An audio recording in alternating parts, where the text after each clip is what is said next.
வணக்கம். தமிழ் வேதியன் சேனல்ல இன்னைக்கு நம்ம பார்க்கக்கூடியது நீட் 2026க்கான கொஸ்டின் மாடல் 12. அதுல 17th கொஸ்டின் பார்க்க போறோம். அட் சர்டின் டெம்பரேச்சர் T கெல்வின்ல கொடுத்திருக்கான். During the process 500 joule is absorbed by the system and work of 200 joule is done by the system, then change in internal energy of the system. பாருங்க, தெர்மோடைனமிக்ல நம்ம நிறைய எதிர்பார்த்தோம், but சிம்பிளான கொஸ்டினா கொடுத்துட்டான். இங்க ஃபர்ஸ்ட்ல எடுத்துக்கலாமா?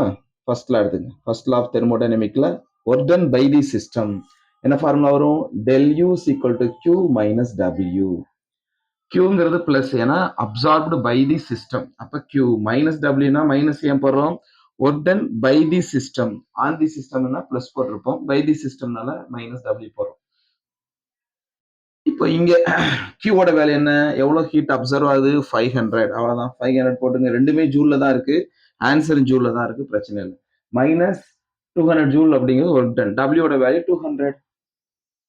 இதை சிம்பிளிஃபை பண்ணீங்கன்னா 300 ஜூல் தான் answer. So answer is second option. ரொம்ப சிம்பிளான கொஸ்டின். தேங்க்யூ.